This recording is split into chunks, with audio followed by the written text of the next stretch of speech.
Next topic ਆਪਾਂ start ਕਰਦੇ ਹਾਂ। ਪਿਛਲੇ ਕੁਝ ਲੈਕਚਰਸ ਦੇ ਵਿੱਚ ਤੁਸੀਂ ਨਿਊਮੈਰੀਕਲਸ ਬਹੁਤ ਕਰੇ ਨੇ, ਸੋਲਿਬਿਲਿਟੀ ਦੇ ਇੱਕ ਇੱਕ ਕਰਕੇ ਮੇਰੇ ਕੋਲ ਡਾਊਟਸ ਵੀ ਆ ਰਹੇ ਨੇ, ਤਾਂ ਜਿਵੇਂ ਹੀ ਬਹੁਤ ਸਾਰੇ ਡਾਊਟਸ ਇਕੱਠੇ ਹੋ ਜਾਣਗੇ ਮੈਂ ਇੱਕ ਕੰਪਾਈਲ ਵੀਡੀਓਜ਼ ਦੀ ਤੁਹਾਨੂੰ ਸੈਂਡ ਕਰਾਂਗਾ। ਠੀਕ ਹੈ, ਉਦੋਂ ਤੱਕ ਆਪਾਂ ਥਿਓਰੈਟੀਕਲ ਟੌਪਿਕ ਆਪਾਂ ਸਟਾर्ट करते हैं। नेक्स्ट टॉपिक जो है that is solubility of solid in liquid. अपने दो टाइप की सोलिबिलिटी करनी है। फर्स्ट है solubility of solid in liquid, second है solubility of gas in liquid. फिलहाल आप फर्स्ट दे उत्ते चलते हैं, solubility of solid in liquid. Solid in liquid का मतलब है कि सॉलिड जो है वो तुहाडा सोल्यूट है ते लिक्विड जो है वो तुहाडा सॉल्वेंट है। ठीक है, तो ਆਪਾਂ ਇਹ ਚੀਜ਼ਾਂ ਪਹਿਲਾਂ ਡਿਸਕਸ ਕਰ ਚੁੱਕੇ ਹਾਂ ਕਿ ਸੋਲਿਊਟ ਹੁੰਦਾ ਹੈ which is taken in small amount, solvent ਹੈ ਜੋ ਕਿ ਇਨ ਐਕਸੈਸ ਆਪਾਂ ਲੈ ਲੈਂਦੇ ਹਾਂ। ਠੀਕ ਹੈ, ਤਾਂ ਹੁਣ ਪਹਿਲਾਂ ਆਪਾਂ ਦੇਖਦੇ ਹਾਂ व्हाट इज सोलिबिलिटी। सोलिबिलिटी ਕੀ ਹੈ? It is the maximum amount of solute which can be dissolved in a given solvent at constant temperature। ठीक है, तो सपोज करो कि 1 ग्लास वाटर है ਤੁਹਾਡੇ ਕੋਲੇ, ਤੁਸੀਂ ਉਸ ਦੇ ਵਿੱਚ ਸ਼ੂਗਰ ਡਿਸੋਲਵ ਕਰ ਰਹੇ ਹੋ, ਤਾਂ ਸ਼ੂਗਰ ਕੀ ਹੋ ਗਿਆ? ਆਪਣਾ ਸੋਲਿਊਟ ਹੋ ਗਿਆ, ਤੇ ਵਾਟਰ ਕੀ ਹੋ ਗਿਆ? ਆਪਣਾ ਸੋਲਵੈਂਟ। ਤਾਂ ਸ਼ੂਗਰ ਮੈਕਸਿਮਮ ਕਿੰਨੀ ਸ਼ੂਗਰ ਤੁਸੀਂ ਡਿਸੋਲਵ ਕਰ ਪਾ ਰਹੇ ਹੋ 1 ਗਲਾਸ ਵਾਟਰ ਦੇ ਵਿੱਚ? ਸਪੋਜ਼ ਕਰੋ ਕਿ ਤੁਸੀਂ ਫਸਟ ਸਪੂਨ ਸ਼ੂਗਰ ਦਾ ਡਿਸੋਲਵ ਕੀਤਾ, ਹੋ ਗਿਆ, ਸੈਕੰਡ ਕੀਤਾ, ਹੋ ਗਿਆ, ਥਰਡ ਕੀਤਾ, ਹੋ ਗਿਆ, ਫੋਰਥ ਕੀਤਾ, ਹੋ ਗਿਆ, ਫਿਫਥ ਸਪੂਨ ਜੋ ਤੁਸੀਂ ਸ਼ੂਗਰ ਦਾ ਡਿਸੋਲਵ ਕੀਤਾ ਉਹ ਡਿਸੋਲਵ ਨਹੀਂ ਹੋ ਰਿਹਾ। इट मीनस कि 4 स्पून तक जो शुगर डिजोल्व होनी सी हो चुकी है, तो शुगर की मैक्सिमम सोलिबिलिटी कितनी है? That is 4 spoon. ठीक है, तो हुण इस तरीके नाल अपने कोले जो सोलिबिलिटी है उसके बेस के उत्ते अलग अलग टाइप के सोल्यूशंस बनाए जाते हैं। देखो किहड़े किहड़े है। फर्स्ट है सैचुरेटेड सोल्यूशन, सेकंड है अनसैचुरेटेड सोल्यूशन, थर्ड है सुपर सैचुरेटेड सोल्यूशन। तो सैचुरेटेड सोल्यूशन किहड़ा हुंदा है? डेफिनेशंस नूं ध्यान नाल पढ़ो, फिर आपां इसनूं डिस्कस करते हैं। सैचुरेटेड मतलब the solution in which no more solute can be dissolved, in which no more solute can be dissolved, जिस दे विच तुसी होर solute dissolve नहीं कर सकते। Unsaturated in which more solute can be dissolved, जिस दे विच जो solute है उसनूं dissolve किया जा सकता है, that is called unsaturated। Third है सुपर सैचुरेटेड। सुपर सैचुरेटेड मतलब which has excess of solute, जिस दे विच बहुत सारा सोल्यूट ऑलरेडी पिया है। तो हुण आपां एक पर्टिकुलर एग्जांपल लेके देखते हैं। देखो सपोज करो कि तुसीं 1 ग्लास वाटर ले लिया। ठीक है, ये 1 ग्लास तुहाडे कोल वाटर है, तुसीं 1 स्पून शुगर का ऐड किया, फर्स्ट स्पून शुगर ऐड किया, ठीक है, डिजोल्व हो गया, तो डिजोल्व हो गया, सैकंड स्पून ऐड किया, डिजोल्व हो गया, थर्ड स्पून ऐड किया, वो भी डिजोल्व हो गया, फोर्थ स्पून ऐड किया, वो भी डिजोल्व हो गया। ठीक है, तो अप टू फोर्थ स्पून ਤੁਹਾਡੇ ਕੋਲੇ जो शुगर है वो वाटर ਦੇ ਵਿੱਚ डिजोल्व हो रही है। तो ਜਦੋਂ तक ये डिजोल्व हो रही है उदों तक ਆਪਾਂ ਇਸ ਨੂੰ ਕਹਾਂਗੇ अनसैचुरेटेड। ठीक है, ਤੁਸੀਂ फर्स्ट स्पून ऐड किया ਤਾਂ ਉਹ डिजोल्व हो गया, सैकंड ऐड किया, डिजोल्व हो गया, मतलब हले सोल्यूट ਤੁਸੀਂ ऐड कर सकते हो। सैकंड स्पून तो बाद भी ਤੁਸੀਂ थर्ड स्पून जो है शुगर का ऐड कर सकते हो। इट मीनस कि उदों तक अनसैचुरेटेड है। ठीक है, बट जदों तुसी फोर्थ स्पून ऐड करता, फोर्थ स्पून ऐड करन दा मतलब है कि हुण तुसी इस दे विच होर शुगर डिजोल्व नहीं कर सकते, होर शुगर डिजोल्व नहीं कर सकते। तो इसका मतलब कि हुण वो तुहाडा सोल्यूशन किहड़ा बन गया? सैचुरेटेड सोल्यूशन बन गया। ठीक है, इस तो बाद इमेजिन करो कि तुसी फिफ्थ स्पून होर ऐड करता। ਹੁਣ ਜਦੋਂ ਤੁਸੀਂ 5th स्पून शुगर ਦਾ ਐਡ ਕਰੋਗੇ ਤਾਂ ਉਹ ਸ਼ੂਗਰ ਦਾ ਵਿੱਚ ਡਿਸੋਲਵ ਹੋਏਗੀ ਨਹੀਂ, ਉਹ ਸ਼ੂਗਰ ਕੀ ਕਰੇਗੀ? ਉਹ ਸ਼ੂਗਰ ਨੀਚੇ ਇਕੱਠੀ ਹੋ ਜਾਏਗੀ। ਠੀਕ ਹੈ, ਤਾਂ ਨੀਚੇ ਇਕੱਠੀ ਹੋ ਗਈ, ਇਟ ਮੀਨਸ ਕਿ ਹੁਣ ਜਿਹੜੀ ਤੁਹਾਡੀ ਸ਼ੂਗਰ ਹੈ ਉਹ ਆਲਰੇਡੀ ਐਕਸੈਸ ਦੇ ਵਿੱਚ ਤੁਹਾਡੇ ਕੋਲ ਇਹਦੇ ਵਿੱਚ ਪਈ ਹੈ, ਤਾਂ ਤੁਹਾਡਾ ਸੋਲੂਸ਼ਨ ਕੀ ਬਣ ਗਿਆ? ਸੁਪਰ ਸੈਚੁਰੇਟਡ। ਠੀਕ ਹੈ, ਤਾਂ ਅਪ ਟੂ 3 ਸਪੂਨਸ अगर आप गल करिए, अप टू 3 स्पून्स तुसी शुगर इस दे विच डिसोल्व कर सकते हो। ठीक है, फर्स्ट स्पून ऐड किया, सैकंड स्पून ऐड कर सकते हो, सैकंड ऐड किया, थर्ड ऐड कर सकते हो, थर्ड ऐड किया, फोर्थ भी ऐड कर सकते हो। तो अप टू 3 स्पून्स तुसी इस दे विच होर शुगर ऐड कर सकते हो, तो उदों तक तो सोल्यूशन अनसैचुरेटेड ही है। बट जो फोर्थ स्पून डिसोल्व करता, फोर्थ स्पून तो बाद फिफ्थ स्पून जो है वो तुहाडा डिसोल्व नहीं हो रहा। इट मीनस कि जो फोर्थ स्पून है उदों तुहाडा सोल्यूशन की बन गया? सैचुरेटेड। तो जदों तुसीं फिफ्थ स्पून ऐड करता, फिफ्थ स्पून डिसोल्व हो ही नहीं रहा, तो शुगर सॉलिड फॉर्म दे विच ही पई है, तो उदों तुहाडा सोल्यूशन की बन जाएगा? सुपर सैचुरेटेड सोल्यूशन बन जाएगा। ठीक है, तो ये अपने कोले 3 डिफरेंट टाइप्स के सोल्यूशंस ने, सैचुरेटेड, अनसैचुरेटेड ते सुपर सैचुरेटेड। ठीक है, हाँ जी, तो जो आपां हुण सोल्यूशंस देखे ने, इन्हां सब दे विच एक कॉमन गल है ते जिसनूं तुसीं अपने माइंड दे विच फिट करके रखना है। बहुत ही इंपॉर्टेंट चीज़ है। फर्स्ट चीज़ है कि तुहाडा जो सोलवेंट है, सोलवेंट की अमाउंट तुसीं चेंज नहीं करनी। ਠੀਕ ਹੈ। ਆਬਵੀਅਸਲੀ ਅਗਰ ਤੁਸੀਂ 1 ਗਲਾਸ ਵਾਟਰ ਲਿਆ ਹੈ ਤਾਂ ਉਸ 'ਚ 4 ਸਪੂਨ ਸ਼ੂਗਰ ਤੇ ਡਿਸੋਲਵ ਹੋ ਰਿਹਾ ਹੈ। ਅਗਰ ਤੁਸੀਂ ਵਾਟਰ ਹੋਰ ਐਡ ਕਰ ਦੋਗੇ ਫਿਰ ਤਾਂ ਤੁਹਾਡਾ 5th ਸਪੂਨ ਵੀ ਐਡ ਹੋ ਜਾਏਗਾ, ਡਿਸੋਲਵ ਹੋ ਜਾਏਗਾ, ਹੈ ਨਾ। ਤਾਂ ਇਟ ਮੀਨਸ ਕਿ ਤੁਸੀਂ ਵਾਟਰ ਦੀ ਅਮਾਉਂਟ, ਸੋਲਵੈਂਟ ਦੀ ਅਮਾਉਂਟ ਚੇਂਜ ਨਹੀਂ ਕਰਨੀ। ਦੂਸਰੀ ਜੋ ਕੰਡੀਸ਼ਨ ਧਿਆਨ ਦੇ ਵਿੱਚ ਰੱਖਣੀ ਹੈ ਉਹ ਹੈ ਕਿ ਟੈਂਪਰੇਚਰ ਚੇਂਜ ਨਹੀਂ ਹੋਣਾ ਚਾਹੀਦਾ। ਜਿਸ ਟੈਂਪਰੇਚਰ ਤੇ ਤੁਸੀਂ ਸਟਾਰਟ ਕੀਤਾ ਸੀ ਉਸੇ ਟੈਂਪਰੇਚਰ ਤੇ ਐਂਡ ਹੋਣਾ ਚਾਹੀਦਾ ਹੈ, ਠੀਕ ਹੈ। ਅਗਰ ਤੁਸੀਂ ਟੈਂਪਰੇਚਰ ਜ਼ਿਆਦਾ ਇਨਕਰੀਜ਼ ਕਰ ਦੋਗੇ ਤਾਂ ਆਬਵੀਅਸਲੀ ਕੋਲੀਜ਼ਨਸ ਦੇ ਕਾਰਨ ਜੋ ਹੈ ਨੈਕਸਟ ਸਪੂਨ ਵੀ ਤੁਹਾਡਾ ਸ਼ੂਗਰ ਦਾ ਡਿਸੋਲਵ ਹੋ ਜਾਏਗਾ ਵਾਟਰ ਦੇ ਵਿੱਚ। ਤਾਂ ਇਟ ਮੀਨਸ ਕਿ ਤੁਹਾਡੀਆਂ ਦੋਨੇ ਕੰਡੀਸ਼ਨਸ ਜੋ ਹੈ ਉਹ ਕਨਸਟੈਂਟ ਹੋਣੀ ਚਾਹੀਦੀਆਂ। ਫਰਸਟ ਅਮਾਉਂਟ ਆਫ ਸੋਲਵੈਂਟ ਤੇ ਸੈਕੰਡ ਹੈ ਟੈਂਪਰੇਚਰ, ਠੀਕ ਹੈ। ਸਭ ਦੇ ਵਿੱਚ ਚਾਹੇ ਉਹ ਸੈਚੂਰੇਟਡ ਅਨਸੈਚੂਰੇਟਡ ਹੈ ਜਾਂ ਫਿਰ ਕੋਈ ਵੀ ਸੋਲੂਸ਼ਨ ਹੈ ਤਾਂ ਉਹਨਾਂ ਦੇ ਵਿੱਚ ਇਹ ਚੀਜ਼ਾਂ ਨੂੰ ਕਨਸਟੈਂਟ ਰੱਖਣਾ ਪਏਗਾ ਆਪਾਂ ਨੂੰ।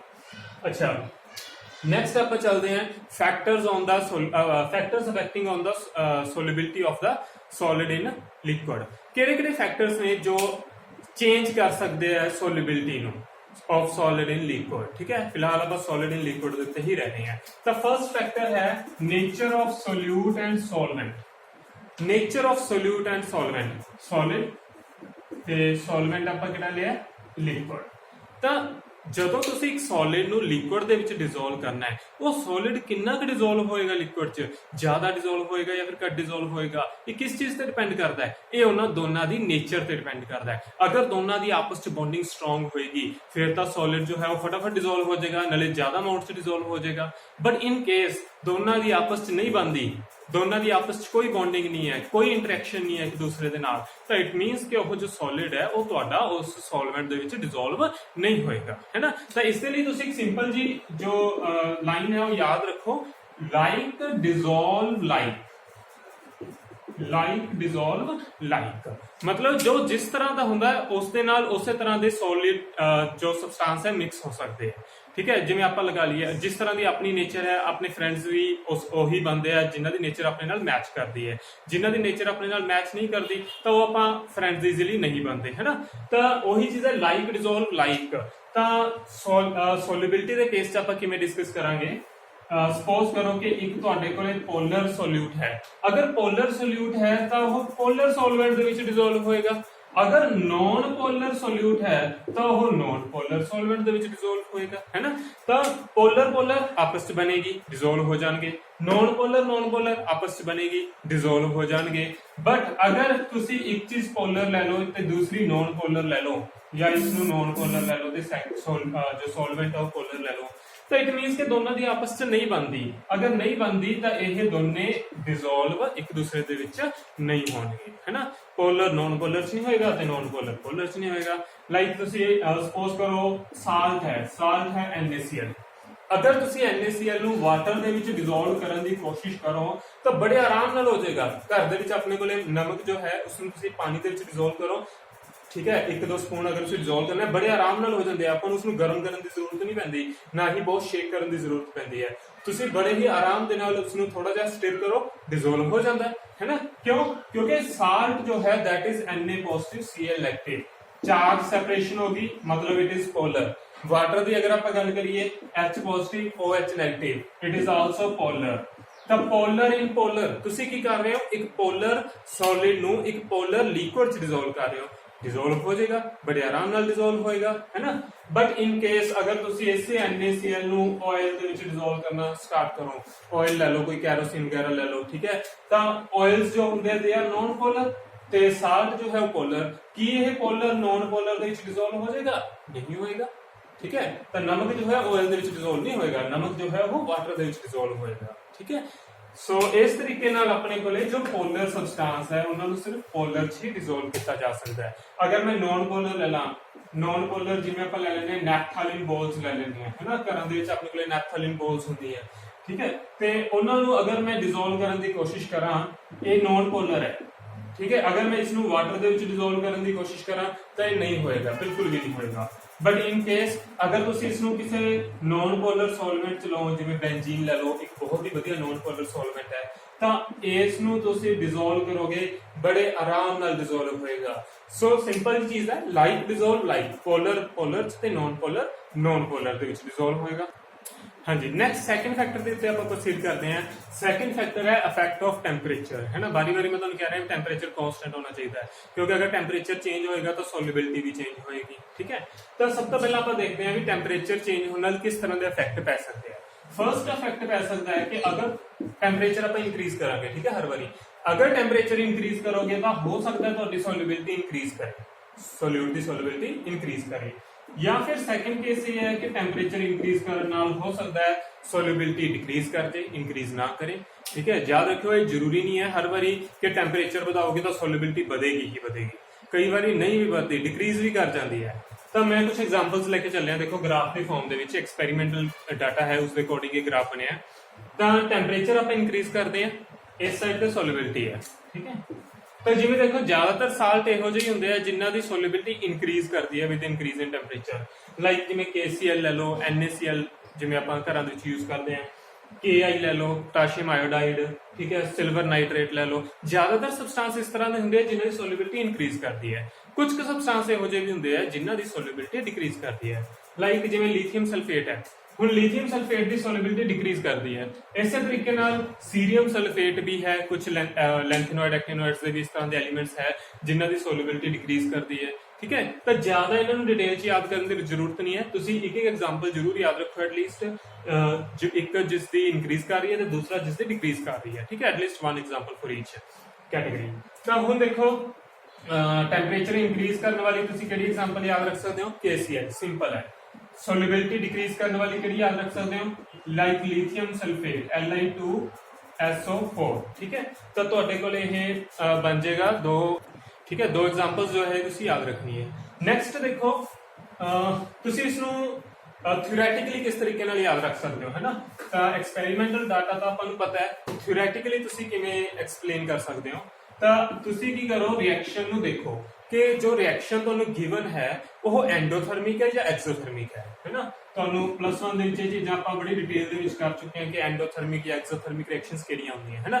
ਐਂਡੋਥਰਮਿਕ ਰਿਐਕਸ਼ਨਸ ਉਹ ਹੁੰਦੀਆਂ ਜਿਨ੍ਹਾਂ 'ਚ ਹੀਟ ਐਬਜ਼ੌਰਬ ਹੁੰਦੀ ਹੈ, ਹੀਟ ਕੀ ਹੁੰਦੀ ਹੈ? ਐਬਜ਼ੌਰਬ ਹੁੰਦੀ ਹੈ, ਠੀਕ ਹੈ। ਉਸ ਕੇਸ ਦੇ ਵਿੱਚ ਟੈਂਪਰੇਚਰ ਇਨਕਰੀਜ਼ ਕਰਨ ਨਾਲ ਸੋਲਿਬਿਲਿਟੀ ਹਮੇਸ਼ਾ ਇਨਕਰੀਜ਼ ਕਰੇਗੀ। ਬਟ ਇਨ ਕੇਸ ਅਗਰ ਤੁਹਾਡੀ ਜੋ ਰਿਐਕਸ਼ਨ ਹੈ ਦੈਟ ਇਜ਼ ਐਕਸੋਥਰਮਿਕ, ਐਕਸੋਥਰਮਿਕ ਮਤਲਬ ਜਿਨ੍ਹਾਂ ਦੇ ਵਿੱਚ ਹੀਟ ਰਿਲੀਜ਼ ਹੁੰਦੀ ਹੈ, ਠੀਕ ਹੈ। +1 ਚ ਕੀਤਾ ਹੋਇਆ ਨਾ ਆਪਾਂ ਥਰਮੋਡਾਇਨਾਮਿਕਸ ਚੈਪਟਰ ਦੇ ਵਿੱਚ ਸਾਰਾ ਕੁਝ। ਤਾਂ ਤੁਸੀਂ ਦੇਖ ਲਿਆ ਕਿ ਰਿਐਕਸ਼ਨ ਜੋ ਹੈ ਐਕਸੋਥਰਮਿਕ ਹੈ, ਇਟ ਮੀਨਸ ਕਿ ਅਗਰ ਤੁਸੀਂ ਟੈਂਪਰੇਚਰ ਇਨਕਰੀਜ਼ ਕਰੋਗੇ ਤਾਂ ਸੋਲਿਬਿਲਿਟੀ ਡਿਕਰੀਜ਼ ਕਰ ਦੇਗੀ, ਠੀਕ ਹੈ। ਤਾਂ ਜੋ ਤੁਹਾਨੂੰ ਰਿਐਕਸ਼ਨ ਦਿੱਤੀ ਹੋਏਗੀ ਥਿਓਰੈਟਿਕਲੀ, ਤੁਸੀਂ ਸਿਰਫ ਉਸ ਦਾ ਇਹ ਡਾਟਾ ਨੋਟ ਕਰਨਾ ਹੈ ਤੇ ਦੇਖ ਕੇ ਤੁਸੀਂ ਦੱਸ ਸਕਦੇ ਹੋ ਵੀ ਉਸ ਟੈਂਪਰੇਚਰ ਇਨਕਰੀਜ਼ ਕਰਨ ਨਾਲ ਸੋਲਿਬਿਲਿਟੀ ਇਨਕਰੀਜ਼ ਕਰੇਗੀ ਜਾਂ ਫਿਰ ਡਿਕਰੀਜ਼ ਕਰੇਗੀ, ਰਾਈਟ। ਹਾਂਜੀ, ਥਰਡ ਕੇਸ ਆਪਾਂ ਡਿਸਕਸ ਕਰਦੇ ਹਾਂ ਟੈਂਪਰੇਚਰ ਦਾ। ਤਾਂ ਥਰਡ ਕੇਸ ਹੈ ਇਰੈਗੂਲਰ ਬਿਹੇਵੀਅਰ। ਇਰੈਗੂਲਰ ਮਤਲਬ ਕਿ ਉਹਨਾਂ ਦੀ ਸਟਾਰਟਿੰਗ 'ਚ ਇਨਕਰੀਜ਼ ਕਰ ਜਾਂਦੀ ਹੈ, ਬਾਅਦ 'ਚ ਡਿਕਰੀਜ਼ ਕਰਨ ਲੱਗ ਜਾਂਦੀ ਹੈ, ਜਾਂ ਪਹਿਲਾਂ ਡਿਕਰੀਜ਼ ਕਰਦੀ ਹੈ ਬਾਅਦ ਵਿੱਚ ਇਨਕਰੀਜ਼ ਕਰਨ ਲੱਗ ਜਾਂਦੀ ਹੈ ਨਾ। ਇਸ ਤਰ੍ਹਾਂ ਦੇ ਵੀ ਕੁਝ ਕੇਸ ਹੈ। ਇਸ ਦੇ ਵਿੱਚ ਤੁਸੀਂ ਇੱਕ ਐਗਜ਼ਾਮਪਲ ਯਾਦ ਰੱਖੋ, ਸੋਡੀਅਮ ਸਲਫੇਟ ਦੀ Na2SO4 ਡੈਕਾਹਾਈਡਰੇਟਡ ਇਹ ਮੋਲੀਕਿਊਲ ਹੈ, 10 moles of water ਹੈ। ਅਗਰ ਤੁਸੀਂ ਇਸ ਨੂੰ ਹੀਟ ਕਰਦੇ ਹੋ ਤਾਂ ਹੀਟ ਕਰਨ ਦੇ ਨਾਲ ਕੀ ਹੁੰਦਾ, ਪਹਿਲਾਂ ਤਾਂ ਇਸ ਦੀ ਸੋਲਿਬਿਲਿਟੀ ਇਨਕਰੀਜ਼ ਕਰਦੀ ਹੈ, ਠੀਕ ਹੈ, ਇਨਕਰੀਜ਼ ਕਰ ਰਹੀ ਹੈ। ਬਟ ਇੱਕ ਪੀਕ ਪੁਆਇੰਟ ਆਉਂਦਾ ਹੈ ਤੇ ਉਸ ਤੋਂ ਬਾਅਦ ਇਸ ਦੀ ਸੋਲਿਬਿਲਿਟੀ ਡਿਕਰੀਜ਼ ਕਰਨੀ ਸਟਾਰਟ ਕਰ ਦਿੰਦੀ ਹੈ, ਠੀਕ ਹੈ। ਇਸ ਤਰ੍ਹਾਂ ਦੇ ਬਹੁਤ ਸਾਰੇ ਮੋਲੀਕਿਊਲਸ ਆਪਣੇ ਕੋਲ ਹੈ। ਇੱਕ ਐਗਜ਼ਾਮਪਲ ਤੁਸੀਂ ਯਾਦ ਰੱਖਣੀ ਹੈ, 1 for the each category, ਹੈ ਨਾ। ਤਾਂ ਇਸ ਦੇ ਵਿੱਚ ਕੀ ਹੁੰਦਾ ਹੈ, ਬੇਸਿਕਲੀ ਜਦੋਂ ਤੁਸੀਂ ਇਸ ਨੂੰ ਹੀਟ ਕਰਨਾ ਸਟਾਰਟ ਕਰਦੇ ਹੋ ਤਾਂ ਸਟਾਰਟਿੰਗ ਦੇ ਵਿੱਚ ਇਸ ਦੇ ਨਾਲ ਵਾਟਰ ਮੋਲੀਕਿਊਲਸ ਅਟੈਚ ਸੀਗੇ, ਠੀਕ ਹੈ। ਤਾਂ ਇਸ ਦੇ ਕਾਰਨ ਇਸ ਦੀ ਸੋਲਿਬਿਲਿਟੀ ਜੋ ਹੈ ਉਹ ਕੰਟੀਨਿਊਸਲੀ ਇਨਕਰੀਜ਼ ਕਰਦੀ ਹੈ। ਬਟ ਜਦੋਂ ਇਸ ਦੇ ਵਾਟਰ ਮੋਲੀਕਿਊਲਸ ਇਵੈਪੋਰੇਟ ਹੋ ਜਾਂਦੇ ਹੈ, ਸਾਰੇ ਵਾਟਰ ਮੋਲੀਕਿਊਲਸ ਇਵੈਪੋਰੇਟ ਹੋ ਗਏ, ਤਾਂ ਉਸ ਤੋਂ ਬਾਅਦ ਇਹ ਐਨਹਾਈਡਰਸ ਸਾਲਟ ਬਚ ਗਿਆ ਤੇ ਐਨਹਾਈਡਰਸ ਸਾਲਟ ਦੇ ਜੋ ਸੋਲਿਬਿਲਿਟੀ ਹੈ ਇਸ ਦੀ ਡਿਕਰੀਜ਼ ਕਰਨੀ ਸਟਾਰਟ ਹੋ ਜਾਂਦੀ ਹੈ, ਠੀਕ ਹੈ। ਤਾਂ ਟੈਂਪਰੇਚਰ ਇਨਕਰੀਜ਼ ਕਰਨ ਨਾਲ ਜਦੋਂ ਤੱਕ ਇਸ ਦੇ ਕੋਲੇ ਵਾਟਰ ਮੋਲੀਕਿਊਲਸ ਪ੍ਰੈਜ਼ੈਂਟ ਹੈ ਉਦੋਂ ਤੱਕ ਤਾਂ ਇਸ ਦੀ ਸੋਲਿਬਿਲਿਟੀ ਇਨਕਰੀਜ਼ ਕਰ ਰਹੀ ਹੈ, ਬਟ ਜਦੋਂ ਵਾਟਰ ਇਸ ਦਾ ਸਾਥ ਛੋੜ ਗਏ ਉਸ ਤੋਂ ਬਾਅਦ ਇਸ ਦੀ ਸੋਲਿਬਿਲਿਟੀ ਡਿਕਰੀਜ਼ ਕਰਨ ਲੱਗ ਜਾਂਦੀ ਹੈ, ਰਾਈਟ। ਹਾਂਜੀ, ਥਰਡ ਇਫੈਕਟ ਆਪਾਂ ਡਿਸਕਸ ਕਰਦੇ ਹਾਂ। ਤਾਂ ਥਰਡ ਇਫੈਕਟ ਹੈ ਇਫੈਕਟ ਆਫ ਪ੍ਰੈਸ਼ਰ। ਤਾਂ ਹੁਣ ਦੋ ਇਫੈਕਟ ਆਪਾਂ ਡਿਸਕਸ ਕਰ ਚੁੱਕੇ ਹਾਂ, nature of solute and ਸੋਲਵੈਂਟ। Second ਆਪਾਂ ਡਿਸਕਸ ਕਰ ਚੁੱਕੇ ਹਾਂ ਇਫੈਕਟ ਆਫ ਟੈਂਪਰੇਚਰ। ਥਰਡ ਹੈ ਇਫੈਕਟ ਆਫ ਪ੍ਰੈਸ਼ਰ, ਠੀਕ ਹੈ। ਤਾਂ ਇਨ ਕੇਸ ਅਗਰ ਤੁਸੀਂ ਕਿਸੇ ਸੋਲਿਡ ਸਬਸਟੈਂਸ ਨੂੰ ਲਿਕੁਇਡ ਦੇ ਵਿੱਚ ਡਿਸੋਲਵ ਕਰਨ ਦੀ ਕੋਸ਼ਿਸ਼ ਕਰ ਰਹੇ ਹੋ ਤੇ ਤੁਸੀਂ ਪ੍ਰੈਸ਼ਰ ਲਗਾ ਰਹੇ ਹੋ, है ना। ਪ੍ਰੈਸ਼ਰ ਲਗਾਉਣ ਦੇ ਨਾਲ ਕੀ ਇਸ ਪ੍ਰੈਸ਼ਰ ਲਗਾਉਣ ਦੇ ਨਾਲ ਕੀ ਇਸ ਦੀ ਸੋਲਿਬਿਲਿਟੀ ਦੇ ਉੱਪਰ ਕੋਈ ਇਫੈਕਟ ਪਏਗਾ? ਬਿਲਕੁਲ ਵੀ ਨਹੀਂ ਪਏਗਾ। ਕਿਉਂ? ਕਿਉਂਕਿ ਜੋ ਸੋਲਿਡ ਕੰਪਾਊਂਡਸ ਨੇ ਉਹਨਾਂ ਦੇ ਉੱਤੇ ਤੁਸੀਂ ਜਿੰਨਾ ਮਰਜ਼ੀ ਪ੍ਰੈਸ਼ਰ ਲਗਾ ਲਓ ਉਹਨਾਂ ਨੂੰ ਕੋਈ ਜ਼ਿਆਦਾ ਫਰਕ ਨਹੀਂ ਪੈਂਦਾ, ਹੈ ਨਾ। ਤਾਂ ਸੋਲਿਡ ਦੇ ਆਲਰੇਡੀ ਮੋਲੀਕਿਊਲਸ ਜੋ ਹੈ ਉਹ ਕਲੋਜ਼ਲੀ ਪੈਕਡ ਹੁੰਦੇ ਆ, ਤਾਂ ਜ਼ਿਆਦਾ ਪ੍ਰੈਸ਼ਰ ਲਗਾਉਣ ਨਾਲ ਵੀ ਉਹਨਾਂ ਦੇ ਉੱਤੇ ਕੋਈ ਜੋ ਹੈ ਇਫੈਕਟ ਨਜ਼ਰ ਨਹੀਂ ਆਉਂਦਾ। ਤਾਂ ਇਸ ਦੇ ਕਾਰਨ ਆਪਾਂ ਕਹਾਂਗੇ ਕਿ ਜੋ ਪ੍ਰੈਸ਼ਰ ਹੈ it has insignificant effect on the solubility of solid in liquid. Right है, इस लाइन ਨੂੰ ਲਿਖ ਲਿਓ, pressure has insignificant effect on the solubility of solid in liquid. ਹਾਂਜੀ, ਨੈਕਸਟ ਟੌਪਿਕ ਦੇ ਉੱਪਰ ਆਪਾਂ ਪ੍ਰੋਸੀਡ ਕਰਦੇ ਹਾਂ। ਨੈਕਸਟ ਟੌਪਿਕ ਹੈ solubility of gas in liquid. ਠੀਕ ਹੈ, ਤਾਂ solubility of gas in liquid ਦੇ ਵਿੱਚ ਕੀ ਕਿ ਆਪਣਾ ਸੋਲਿਊਟ ਚੇਂਜ ਹੋ ਗਿਆ। ਸੋਲਿਊਟ ਪਹਿਲਾਂ ਆਪਣੇ ਕੋਲ ਸੋਲਿਡ ਸੀ, ਹੁਣ ਸੋਲਿਊਟ ਗੈਸ ਹੈ। ਸੋਲਵੈਂਟ ਉਹੀ ਹੈ, ਲਿਕੁਇਡ। ਠੀਕ ਹੈ, ਸੋ ਪਹਿਲਾਂ ਆਪਾਂ ਡਿਸਕਸ ਕਰੀਏ ਕਿ ਇੱਕ ਗੈਸ ਨੂੰ ਅਗਰ ਤੁਸੀਂ ਲਿਕੁਇਡ ਦੇ ਵਿੱਚ ਡਿਸੋਲਵ ਕਰਨ ਦੀ ਕੋਸ਼ਿਸ਼ ਕਰਦੇ ਹੋ, ਕੀ ਉਹ ਹੋ ਸਕਦੀ ਹੈ? ਸੋਲਿਡ ਤਾਂ ਡਿਸੋਲਵ ਹੋ ਜਾਂਦੇ ਆ, ਕੀ ਗੈਸ ਵੀ ਹੋ ਸਕਦੀ ਹੈ? ਹਾਂਜੀ, ਬਿਲਕੁਲ ਹੋ ਸਕਦੀ ਹੈ। ਗੈਸਸ ਵੀ ਵਾਟਰ ਲਿਕੁਇਡ ਦੇ ਵਿੱਚ ਡਿਸੋਲਵ ਹੁੰਦੀਆਂ। ਤੁਸੀਂ ਸੁਣਿਆ ਹੋਏਗਾ ਕਿ ਵਾਟਰ ਜੋ ਹੈ ਇਟ ਹੈਜ਼ ਡਿਸੋਲਵਡ ਆਕਸੀਜਨ, ਮਤਲਬ ਆਕਸੀਜਨ ਜੋ ਹੈ ਉਹ ਵਾਟਰ ਦੇ ਵਿੱਚ ਡਿਸੋਲਵ ਹੋਈ ਪਈ ਹੈ ਨਾ। ਫਿਸ਼ਸ ਜੋ ਹੈ, ਅਕਸਰ ਆਪਾਂ ਗੱਲ ਕਰਦੇ ਹਾਂ ਜੋ ਮਰਾਈਨ ਐਨੀਮਲਸ ਹੈ, ਫਿਸ਼ ਵਗੈਰਾ ਜੋ ਸਮੁੰਦਰ ਦੇ ਵਿੱਚ ਰਹਿੰਦੇ ਆ, ਉਹ ਆਪਣਾ ਜੋ ਬਰੀਥਿੰਗ ਪ੍ਰੋਸੈਸ ਹੈ ਉਹ ਕਿਵੇਂ ਕਰਦੇ ਆ? ਉਹ ਆਕਸੀਜਨ ਕਿੱਥੋਂ ਲੈਂਦੇ ਆ? ਬਾਹਰ ਆ ਕੇ ਤਾਂ ਆਕਸੀਜਨ ਲੈਂਦੇ ਨਹੀਂ, ਹੈ ਨਾ। ਤਾਂ ਉਹ ਕੀ ਕਰਦੇ ਆ? ਵਾਟਰ ਦੇ ਵਿੱਚ ਜੋ ਡਿਸੋਲਵਡ ਆਕਸੀਜਨ ਹੈ ਉਸ ਨੂੰ ਇਨਹੇਲ ਕਰਦੇ ਆ। ਠੀਕ ਹੈ, हाँ, ਇਹ ਜ਼ਰੂਰ ਹੈ ਕਿ ਆਕਸੀਜਨ ਬਹੁਤ ਜ਼ਿਆਦਾ ਅਮਾਉਂਟ 'ਚ ਡਿਸੋਲਵ ਨਹੀਂ ਹੁੰਦੀ, ਆਕਸੀਜਨ ਦੀ ਸੋਲਿਬਿਲਿਟੀ ਬਹੁਤ ਘੱਟ ਹੈ, but it has solubility, it has significant solubility in water. ਠੀਕ ਹੈ, ਤਾਂ ਹੁਣ ਦੇਖੋ ਸਭ ਤੋਂ ਪਹਿਲਾ ਫੈਕਟ ਹੈ that is nature of gas and nature of liquid। ਕਿਸ ਤਰ੍ਹਾਂ ਦਾ ਗੈਸ ਹੈ ਤੇ ਕਿਸ ਤਰ੍ਹਾਂ ਦਾ ਤੁਹਾਡਾ ਲਿਕੁਇਡ ਹੈ ਉਸ ਦੇ ਉੱਪਰ ਬਿਲਕੁਲ ਡਿਪੈਂਡ ਕਰਦੇ ਆ। ਜੋ ਆਪਾਂ ਲਾਸਟ ਕਨਸੈਪਟ ਕੀਤਾ ਸੀ ਸੋਲਿਡ ਇਨ ਲਿਕੁਇਡ, ਤਾਂ ਉਹਦੇ ਚ ਆਪਾਂ ਕਿਹਾ ਸੀ ਕਿ ਲਾਈਕ ਡਿਸੋਲਵ ਲਾਈਕ, ਕੁਝ ਉਸੇ ਤਰੀਕੇ ਦੀ ਨੇਚਰ ਇਸ ਦੇ ਵਿੱਚ ਵੀ ਹੈ। ਠੀਕ ਹੈ, ਕੁਝ ਕੁ ਗੈਸਸ ਇਹੋ ਜਿਹੀਆਂ ਹੈ ਜੋ ਵਾਟਰ ਦੇ ਨਾਲ ਬੜੀ ਆਸਾਨੀ ਨਾਲ ਮਿਕਸ ਹੋ ਜਾਂਦੀਆਂ ਹੈ, ਕੁਝ ਗੈਸਸ ਹੈ ਜੋ ਮਿਕਸ ਨਹੀਂ ਹੁੰਦੀਆਂ। ਅਗਰ ਮੈਂ ਗੱਲ ਕਰਾਂ ਹਾਈਡਰੋਜਨ ਵਰਗੀ ਗੈਸ ਦੀ ਜਾਂ ਆਕਸੀਜਨ ਵਰਗੀ ਗੈਸ ਦੀ ਜਾਂ ਹੀਲੀਅਮ ਵਰਗੀ ਗੈਸ ਦੀ, ਇਹਨਾਂ ਦੀ ਬਹੁਤ ਘੱਟ ਸੋਲਿਬਿਲਿਟੀ ਹੈ। ਦੇ ਹੈਵ ਲਿਟਲ ਸੋਲਿਬਿਲਿਟੀ, ਹੈ ਜ਼ਰੂਰ ਹੈ ਬਟ ਬਹੁਤ ਜ਼ਿਆਦਾ ਸੋਲਿਬਿਲਿਟੀ ਨਹੀਂ ਹੈ, ਘੱਟ ਸੋਲਿਬਿਲਿਟੀ ਹੈ। ਠੀਕ ਹੈ, ਬਟ ਇਨ ਕੇਸ ਅਗਰ ਮੈਂ ਅਮੋਨੀਆ ਵਰਗੀ ਗੈਸ ਲੈ ਲਾਂ, ਠੀਕ ਹੈ, ਜਾਂ ਫਿਰ ਸਲਫਰ ਡਾਈਆਕਸਾਈਡ ਗੈਸ ਲੈ ਲਾਂ, ਤਾਂ ਇਸ ਤਰ੍ਹਾਂ ਦੀਆਂ ਗੈਸਸ ਦੀ ਸੋਲਿਬਿਲਿਟੀ ਬਹੁਤ ਜ਼ਿਆਦਾ ਹੈ ਇਨ ਲਿਕੁਇਡ, ਇਨ ਵਾਟਰ, ਹੈ ਨਾ। ਤਾਂ ਇਹਨਾਂ ਦੀ ਸੋਲਿਬਿਲਿਟੀ ਜ਼ਿਆਦਾ ਕਿਉਂ ਹੈ? ਬਿਕੋਜ਼ ਜਦੋਂ ਤੁਸੀਂ ਇਹਨਾਂ ਨੂੰ ਵਾਟਰ ਦੇ ਵਿੱਚ ਮਿਕਸ ਕਰਦੇ ਹੋ ਦੇ ਰਿਐਕਟ ਕੈਮੀਕਲੀ ਵਿਦ ਵਾਟਰ। ਠੀਕ ਹੈ, ਇਹ ਜਿਹੀਆਂ ਗੈਸਸ ਕੈਮੀਕਲ ਰਿਐਕਸ਼ਨ ਸ਼ੋ ਕਰਦੀਆਂ। ਲਾਈਕ ਜਿਵੇਂ ਅਮੋਨੀਆ, ਅਮੋਨੀਆ ਨੂੰ ਵਾਟਰ ਨਾਲ ਰਿਐਕਟ ਕਰੋਗੇ ਇਟ ਫਾਰਮਸ ਅਮੋਨੀਅਮ ਹਾਈਡਰੋਕਸਾਈਡ, है ना। सल्फर डाइऑक्साइड है, इसमें अगर वाटर ना रिएक्ट करोगे it forms H2SO3 that is sulphurous acid. ठीक है, ये ਆਪਾਂ डिस्कस ਕਰਾਂਗੇ पी ब्लॉक चैप्टर ਦੇ ਵਿੱਚ। ਤਾਂ ਅਮੋਨੀਅਮ ਹਾਈਡਰੋਕਸਾਈਡ ਹੈ, ਸਲਫਿਊਰਸ ਐਸਿਡ ਹੈ, ਤੇ ਇਹ ਕਿਵੇਂ ਬਣਿਆ? ਅਮੋਨੀਆ ਹੈ, ਵਾਟਰ ਨਾਲ ਰਿਐਕਟ ਕਰ ਗਿਆ, SO2 ਹੈ, ਵਾਟਰ ਨਾਲ ਰਿਐਕਟ ਕਰ ਗਿਆ।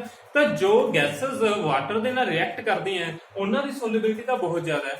बट अगर मैं हाइड्रोजन ऑक्सीजन वर्गी गैस लवां या कोई भी इनर्ट गैस ले ला, हीलियम नियोन आर्गन, इन्हां दी सॉल्युबिलिटी बहुत घट है। क्यों? क्योंकि ये वाटर नाल रिएक्ट नहीं करती। ठीक है, सैकेंड इफेक्ट है इफेक्ट ऑफ टेंपरेचर। हुण टेंपरेचर किस तरीके नाल इफेक्ट करदा गैस इन लिक्विड दे केस दे विच? ਤਾਂ ਤੁਸੀਂ ਸਪੋਜ਼ ਕਰੋ ਕਿ ਜਿਵੇਂ ਆਪਾਂ ਕੋਲਡ ਡਰਿੰਕਸ ਵਗੈਰਾ ਲੈਂਦੇ ਆ, ਹੈ ਨਾ। ਕੋਲਡ ਡਰਿੰਕਸ ਦੇ ਵਿੱਚ ਕੀ ਹੁੰਦਾ ਹੈ ਕਿ ਕਾਰਬਨ ਡਾਈਆਕਸਾਈਡ ਗੈਸ ਜੋ ਹੈ ਉਹ ਵਾਟਰ ਦੇ ਵਿੱਚ ਡਿਸੋਲਵ ਕੀਤੀ ਹੋਈ ਹੈ। ਤਾਂ ਜਦੋਂ ਤੁਸੀਂ ਉਸ ਬੋਟਲ ਨੂੰ ਓਪਨ ਕਰਦੇ ਹੋ ਤਾਂ ਬਹੁਤ ਸਾਰੀ ਗੈਸ ਇੱਕਦਮ ਲੀਕ ਹੁੰਦੀ ਹੈ ਨਾ। ਤਾਂ ਅਗਰ ਤੁਸੀਂ ਉਹੀ ਕੋਲਡ ਡਰਿੰਕ ਲੈ ਲਓ ਤੇ ਉਸ ਨੂੰ ਥੋੜਾ ਜਿਹਾ ਗਰਮ ਕਰੋ, ਤਾਂ ਗਰਮ ਕਰੋਗੇ ਤੁਸੀਂ ਦੇਖੋਗੇ ਕਿ ਕੋਲਡ ਡਰਿੰਕ 'ਚ ਜੋ ਗੈਸ ਹੈ ਉਹ ਬੜੀ ਆਸਾਨੀ ਨਾਲ ਨਿਕਲ ਗਈ ਬਾਹਰ। ਇਸ ਦਾ ਮਤਲਬ ਕਿ ਗੈਸ ਦੀ ਸੋਲਿਬਿਲਿਟੀ ਜੋ ਹੈ ਉਹ ਡਿਕਰੀਜ਼ ਕਰ ਗਈ due to increase in temperature. Temperature ਵਧਾਇਆ, ਗੈਸ ਬਾਹਰ ਚਲੀ ਗਈ, ਹੈ ਨਾ। ਤਾਂ ਜ਼ਿਆਦਾਤਰ ਕੇਸਿਸ ਦੇ ਵਿੱਚ ਇਹੀ ਹੁੰਦਾ ਹੈ ਕਿ ਅਗਰ ਤੁਸੀਂ ਟੈਂਪਰੇਚਰ ਇਨਕਰੀਜ਼ ਕਰੋਗੇ ਤਾਂ ਸੋਲਿਬਿਲਿਟੀ ਡਿਕਰੀਜ਼ ਕਰੇਗੀ, ਕਿਉਂਕਿ ਜੋ ਗੈਸ ਦੇ ਮੋਲੀਕਿਊਲਸ ਹੈ ਉਹ ਲਿਕੁਇਡ ਦੇ ਵਿੱਚੋਂ ਬਾਹਰ ਨਿਕਲ ਜਾਣਗੇ, ਹੈ ਨਾ। ਤਾਂ ਜ਼ਿਆਦਾਤਰ ਕੇਸਿਸ ਦੇ ਵਿੱਚ ਇਹੀ ਹੁੰਦਾ ਹੈ, ਬਟ ਹਰ ਇੱਕ ਕੇਸ 'ਚ ਹੋਵੇ ਇਹ ਜ਼ਰੂਰੀ ਨਹੀਂ ਹੈ। ਕੁਝ ਕੇਸਿਸ ਹੈ ਜਿਵੇਂ ਹਾਈਡਰੋਜਨ ਹੈ ਜਾਂ ਫਿਰ ਹੀਲੀਅਮ ਹੈ, ਇਸ ਤਰ੍ਹਾਂ ਦੀਆਂ ਗੈਸਸ ਵੀ ਆਪਣੇ ਕੋਲੇ ਹੈ ਜਿਨ੍ਹਾਂ ਦੀ ਸੋਲਿਬਿਲਿਟੀ ਇਨਕਰੀਜ਼ ਕਰਦੀ ਹੈ with the increase in temperature.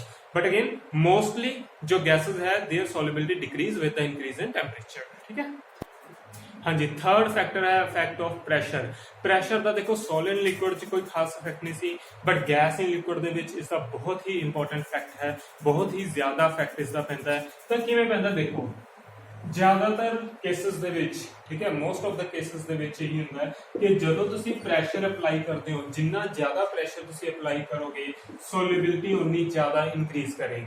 ਤਾਂ ਕਿਵੇਂ ਕਰੇਗੀ, ਦੇਖੋ ਸਪੋਜ਼ ਕਰੋ ਕਿ ਤੁਹਾਡੇ ਕੋਲ ਇੱਕ ਲਿਕੁਇਡ ਹੈ, ਠੀਕ ਹੈ, ਇੱਕ ਕੰਟੇਨਰ ਦੇ ਵਿੱਚ ਤੁਸੀਂ ਬਹੁਤ ਸਾਰਾ ਵਾਟਰ ਜੋ ਹੈ ਉਹ ਲੈ ਲਿਆ, ਤੁਸੀਂ ਇਸ ਦੇ ਵਿੱਚ ਕੋਈ ਗੈਸ ਡਿਸੋਲਵ ਕਰ ਰਹੇ ਹੋ, ਠੀਕ ਹੈ, ਆਹ ਕੁਝ ਗੈਸ ਦੇ ਮੋਲੀਕਿਊਲਸ ਹੈ, ਠੀਕ ਹੈ, ਇਸ ਨੂੰ ਤੁਸੀਂ ਡਿਸੋਲਵ ਕੀਤਾ, ਇੱਥੇ ਤੁਸੀਂ ਸਪੋਜ਼ ਕਰੋ ਪਿਸਟਨ ਲਗਾਇਆ ਹੋਇਆ ਹੈ, ਗੈਸ ਜੋ ਕੰਟੇਨਰ ਹੈ ਉਸ ਨੂੰ ਬੰਦ ਕੀਤਾ ਹੋਇਆ ਤਾਂ ਕਿ ਗੈਸ ਦੇ ਮੋਲੀਕਿਊਲਸ ਬਾਹਰ ਨਾ ਜਾਣ, ਠੀਕ ਹੈ। ਤਾਂ ਇਸ ਕੇਸ ਦੇ ਵਿੱਚ ਤੁਸੀਂ ਦੇਖੋ ਧਿਆਨ ਨਾਲ ਕਿ ਜੋ ਪਿਸਟਨ ਹੈ ਉਹ ਬਹੁਤ ਉੱਪਰ ਹੈ, ਪ੍ਰੈਸ਼ਰ ਲੋ ਹੈ ਇਸ ਕੇਸ ਦੇ ਵਿੱਚ, ਠੀਕ ਹੈ, ਪ੍ਰੈਸ਼ਰ ਬਹੁਤ ਲੋ ਰੱਖਿਆ ਹੋਇਆ ਹੈ। ਤਾਂ ਪ੍ਰੈਸ਼ਰ ਲੋ ਹੋਣ ਦਾ ਕਾਰਨ ਕੀ ਹੈ, ਇਸ ਦੇ ਕਾਰਨ ਇਹ ਹੁੰਦਾ ਹੈ ਕਿ ਜੋ ਗੈਸ ਦੇ ਮੋਲੀਕਿਊਲਸ ਹੈ ਉਹ ਉੱਪਰ ਰਹਿੰਦੇ ਆ, ਉਹ ਵਾਟਰ ਦੇ ਨਾਲ ਮਿਕਸ ਨਹੀਂ ਹੁੰਦੇ। ਜੋ ਆ ਮੋਲੀਕਿਊਲਸ ਹੈ ਇਹਨਾਂ ਦੀ ਕੋਲੀਜ਼ਨ ਹੋਣ ਦੇ ਚਾਂਸ, ਵਾਟਰ ਦੇ ਨਾਲ ਗੈਸ ਦੇ ਮੋਲੀਕਿਊਲਸ ਦੀ ਕੋਲੀਜ਼ਨ ਹੋਣ ਦੇ ਚਾਂਸ ਬਹੁਤ ਲੋ ਹੈ, ਠੀਕ ਹੈ। ਤਾਂ ਹੁਣ ਅਗਰ ਕੋਲੀਜ਼ਨ ਹੀ ਨਹੀਂ ਹੋਏਗੀ ਇੱਕ ਦੂਸਰੇ ਦੇ ਵਿੱਚ ਤਾਂ ਫਿਰ ਇਹ ਗੈਸ ਇਸ ਵਾਟਰ ਦੇ ਵਿੱਚ ਡਿਸੋਲਵ ਕਿਵੇਂ ਹੋਏਗੀ। ਹੋ ਸਕਦਾ ਕੋਈ 4-5 ਮੋਲੀਕਿਊਲਸ ਜੋ ਡਿਸੋਲਵ ਹੋ ਜਾਣ, ਬਟ ਜ਼ਿਆਦਾਤਰ ਜੋ ਗੈਸ ਦੇ ਮੋਲੀਕਿਊਲਸ ਹੈ ਉਹ ਉੱਪਰ ਹੀ ਰਹਿਣਗੇ, ਹੈ ਨਾ, ਤਾਂ ਸੋਲਿਬਿਲਿਟੀ ਬਹੁਤ ਘੱਟ ਹੋਏਗੀ। ਬਟ ਇਨ ਕੇਸ ਅਗਰ ਤੁਸੀਂ ਇਸੇ ਕੰਟੇਨਰ ਦੇ ਵਿੱਚ ਜੋ ਲਿਕੁਇਡ ਲਿਆ ਹੈ ਉਸ ਦਾ ਪ੍ਰੈਸ਼ਰ ਵਧਾ ਦਿਓ, ठीक है, ਹੁਣ ਪ੍ਰੈਸ਼ਰ ਇਨਕਰੀਜ਼ ਕਰਤਾ, ਤਾਂ ਹੁਣ ਆਪਾਂ ਨੇ ਪ੍ਰੈਸ਼ਰ ਜੋ ਹੈ ਉਹ ਇਨਕਰੀਜ਼ ਕਰਤਾ, ਮਤਲਬ ਪ੍ਰੈਸ਼ਰ ਹਾਈ ਹੋ ਗਿਆ। ਅਗਰ ਪ੍ਰੈਸ਼ਰ ਹਾਈ ਹੋ ਗਿਆ ਤਾਂ ਹੁਣ ਤੁਸੀਂ ਦੇਖੋ ਜੋ ਗੈਸ ਦੇ ਮੋਲੀਕਿਊਲਸ ਹੈ ਉਸ ਦੇ ਵਾਟਰ ਮੋਲੀਕਿਊਲਸ ਨਾਲ ਕੋਲੀਜ਼ਨ ਦੇ ਚਾਂਸ ਬਹੁਤ ਜ਼ਿਆਦਾ ਬਣ ਗਏ। ਪਹਿਲਾਂ ਕਿਸੇ ਕੋਈ 2-4 ਮੋਲੀਕਿਊਲਸ ਜੋ ਹੈ ਉਹ ਕੋਲੀਜ਼ਨ ਕਰ ਰਹੇ ਸੀ, ਹੁਣ ਮੋਸਟ ਆਫ ਦਾ ਮੋਲੀਕਿਊਲਸ ਜੋ ਹੈ ਉਹ ਵਾਟਰ ਦੇ ਨਾਲ ਕੋਲੀਜ਼ਨ ਕਰ ਰਹੇ ਹੈ। ਤਾਂ ਜਿੰਨੀਆਂ ਜ਼ਿਆਦਾ ਕੋਲੀਜ਼ਨਸ ਹੋਣਗੀਆਂ ਗੈਸ ਦੀਆਂ ਵਾਟਰ ਦੇ ਨਾਲ ਉਨੀ ਹੀ ਜ਼ਿਆਦਾ ਆਪਣੀ ਸੋਲਿਬਿਲਿਟੀ ਵੀ ਹੋਏਗੀ, ਠੀਕ ਹੈ। ਬਟ ਇਨ ਕੇਸ ਕੋਲੀਜ਼ਨਸ ਘਟ ਗਿਆ ਤਾਂ ਫਿਰ ਸੋਲਿਬਿਲਿਟੀ ਵੀ ਘਟ ਜਾਏਗੀ, ਠੀਕ ਹੈ। ਤਾਂ ਇਹ ਚੀਜ਼ ਹੈ ਕਿ ਅਗਰ ਤੁਸੀਂ ਕਿਸੇ ਗੈਸ ਨੂੰ ਵਾਟਰ ਦੇ ਵਿੱਚ ਡਿਸੋਲਵ ਕਰਨਾ ਹੈ ਤਾਂ ਪ੍ਰੈਸ਼ਰ ਹਾਈ ਹੋਣਾ ਚਾਹੀਦਾ ਹੈ। ਜਿਵੇਂ ਆਪਾਂ ਹੁਣੇ ਐਗਜ਼ਾਮਪਲ ਕਰੀ ਸੀ ਕਿ ਇੱਕ ਕੋਲਡ ਡਰਿੰਕ ਦੀ ਬੋਟਲ ਦੇ ਵਿੱਚ ਬਹੁਤ ਸਾਰੀ ਕਾਰਬਨ ਡਾਈਆਕਸਾਈਡ ਗੈਸ ਡਿਸੋਲਵ ਕੀਤੀ ਹੋਈ ਹੈ। ਤੁਸੀਂ ਦੇਖੋ ਜਦੋਂ ਪਿਸਟਨ ਬੰਦ ਹੈ, ਜਦੋਂ ਉਸਦਾ ਕੈਪ ਜੋ ਹੈ ਉਹ ਬੰਦ ਕੀਤਾ ਹੋਇਆ ਹੈ ਤਾਂ ਉਸ ਦੇ ਵਿੱਚੋਂ ਗੈਸ ਨਹੀਂ ਨਿਕਲਦੀ ਬਾਹਰ, that gas remains dissolved in the water. But ਜਿਵੇਂ ਹੀ ਤੁਸੀਂ ਉਹ ਓਪਨ ਕਰ ਦਿੰਦੇ ਹੋ ਬੋਟਲ, ਪ੍ਰੈਸ਼ਰ ਜੋ ਹੈ ਉਹ ਰਿਲੀਜ਼ ਹੋ ਗਿਆ, ਪ੍ਰੈਸ਼ਰ ਲੋ ਹੋ ਗਿਆ, ਤਾਂ ਨਾਲ ਦੀ ਨਾਲ ਗੈਸ ਦੇ ਮੋਲੀਕਿਊਲਸ ਇੱਕਦਮ ਬਾਹਰ ਨਿਕਲਣ ਦੀ ਕੋਸ਼ਿਸ਼ ਕਰਦੇ ਆ ਤੇ ਬਾਹਰ ਨਿਕਲ ਵੀ ਜਾਂਦੇ ਆ। ਤਾਂ ਮਤਲਬ ਜਦੋਂ ਤੱਕ ਪ੍ਰੈਸ਼ਰ ਜ਼ਿਆਦਾ ਹੈ ਉਦੋਂ ਤਾਂ ਸੋਲਿਬਿਲਿਟੀ ਜ਼ਿਆਦਾ ਹੈ, ਬਟ ਇਨ ਕੇਸ ਪ੍ਰੈਸ਼ਰ ਘਟ ਗਿਆ ਤਾਂ ਸੋਲਿਬਿਲਿਟੀ ਵੀ ਘਟ ਜਾਂਦੀ ਹੈ, ਠੀਕ ਹੈ। ਹਾਂਜੀ, ਸੋ ਇਸੇ ਇਫੈਕਟ ਆਫ ਪ੍ਰੈਸ਼ਰ ਦੇ ਬੇਸ ਦੇ ਉੱਪਰ ਆਪਣੇ ਕੋਲ ਇੱਕ ਬਹੁਤ ਹੀ ਇੰਪੋਰਟੈਂਟ ਲਾ ਹੈ, ਦੈਟ ਇਜ਼ ਹੈਨਰੀ ਲਾ। ਇਸ ਦੇ ਬਹੁਤ ਸਾਰੇ ਕੁਐਸਚਨਸ ਵੀ ਆਏ ਆ ਕੰਪੀਟੀਟਿਵ ਐਗਜ਼ਾਮਸ ਦੇ ਵਿੱਚ, ਠੀਕ ਹੈ। ਤਾਂ ਹੈਨਰੀਜ਼ ਲਾ ਕੀ ਹੈ ਆਪਾਂ ਡਿਸਕਸ ਕਰਦੇ ਹਾਂ। According to Henry's law, mass of gas dissolved in solvent at constant temperature is directly proportional to pressure of gas, ठीक है। तो mass of gas कितनी गैस जो है वो dissolve होएगी, ठीक है, किस दे विच, किसी भी given solvent दे विच। कंडीशन वही, टेम्परेचर कांस्टेंट होना चाहिए, that is directly proportional to the pressure of gas. मतलब मास जो है that is directly proportional to pressure. जिन्ना ज्यादा तुसी प्रेशर लगाओगे मास ऑफ गैस उतना ही ज्यादा होएगा, मतलब उन्नी ही ज्यादा गैस डिसॉल्व होएगी, ठीक है। तो mass is directly proportional to the pressure applied. ਤਾਂ ਇਸੇ ਤਰੀਕੇ ਨੂੰ ਤੁਸੀਂ ਮੋਲ ਫ੍ਰੈਕਸ਼ਨ ਦੀ ਫਾਰਮਸ ਵੀ ਲਿਖ ਸਕਦੇ ਹੋ। ਮੋਲ ਫ੍ਰੈਕਸ਼ਨ ਦਾ ਸਿੰਬਲ ਹੁੰਦਾ x, ਤਾਂ ਮੋਲ ਫ੍ਰੈਕਸ਼ਨ ਆਫ ਦਾ gas is also directly proportional to pressure, ਠੀਕ ਹੈ।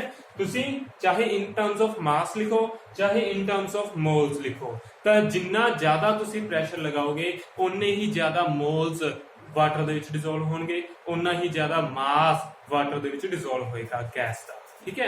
तो x जो है that is directly proportional to p। x अगर मैं प्रोपोर्शनलिटी हटा दा तो मेरे को कोई ना कोई कांस्टेंट अपन लेना पड़ेगा, तो मैं समथिंग कांस्टेंट k मान लेना है। x will be equal to k into p, ठीक है। तो अगर मैं इथों p फाइंड आउट करा तो p कितना बन जाएगा, p will be equal to 1/k into x, ठीक है, क्रॉस मल्टीप्लाई करता। तो इधर देखो, तो जो 1/k है that is a constant quantity, ठीक है। तो इसमें आप लिखते हैं KH, तो अपने को जो 1/k है that is equal to KH, ठीक है। इसमें आप KH नाल डिनोट करांगे। So pressure P is equal to KH into X। तो अपने को फाइनल रिलेशन की बनता है that is pressure is equal to KH into X, ठीक है। सो हुण अपने को जो रिलेशन बनया है that is pressure P is equal to KH into X. KH जो है दैट इज हेनरीज कांस्टेंट, ठीक है, ते X जो है मोल फ्रैक्शन है। अगर तुम इसनू स्ट्रेट लाइन की इक्वेशन नाल कंपेयर करो तो जो स्ट्रेट लाइन की इक्वेशन होंदी है y is equal to mx plus c, ठीक है, आ x ते y एक्सिस है, ठीक है, इस x नू मोल फ्रैक्शन ना समझ लियो, this is the mole fraction. तो y is equal to mx plus c होता है स्ट्रेट लाइन की इक्वेशन, ठीक है। तो अगर मैं एक स्ट्रेट लाइन के अकॉर्डिंग इक्वेशन के अकॉर्डिंग इसका ग्राफ बनावा तो किवें बनेगा, y की जगह पे आएगा प्रेशर, ठीक है, इधरली साइड पे आ गया प्रेशर y एक्सिस के ऊपर, x एक्सिस के ऊपर x ही है, x मींस के मोल फ्रैक्शन, ठीक है। तो x एक्सिस के ऊपर है मोल फ्रैक्शन, y एक्सिस के ऊपर है प्रेशर, तो this is the slope, m जो है that is equal to kh, m is slope, तो अपने को स्लोप आ गई kh, चलो ठीक है, एंड c की वैल्यू कितनी है, इसको मैं लिख सकता हूं प्लस 0, ठीक है, तो c की वैल्यू कितनी बनेगी 0, इंटरसेप्ट ਤੁਹਾਡੇ ਕੋਲ आ गया 0। तो हुण इस इक्वेशन ਦੇ ਵਿੱਚ अपने को ग्राफ किवें बनेगा, इंटरसेप्ट 0 है, इंटरसेप्ट 0 है, इट मींस कि जो लाइन है वो 0 तो स्टार्ट होगी, ओरिजिन तो स्टार्ट होगी, ठीक है। स्लोप देखो, slope is equal to KH, slope है पॉजिटिव प्लस KH, अगर स्लोप पॉजिटिव है तो इट मींस कि जो ग्राफ है वो अपवर्ड जाएगा, लाइन अपवर्ड जाएगी। यही स्लोप अगर नेगेटिव होंगी तो लाइन डाउनवर्ड जानी सी, ठीक है, इधर नीचे नु जानी सी, बट फिलहाल अपने को जो स्लोप है पॉजिटिव है, इट मींस कि लाइन जो है अपवर्ड जाएगी। तो यह लाइन है जिसकी स्लोप है KH। तो हेनरीज लॉ दे विच जे तुसी कोई एक्सपेरिमेंटल डाटा तुहानू गिवन हुंदा है तो उसकी जो इक्वेशन है उसके अकॉर्डिंग ग्राफ इस तरह का अपने को बनेगा, ठीक है।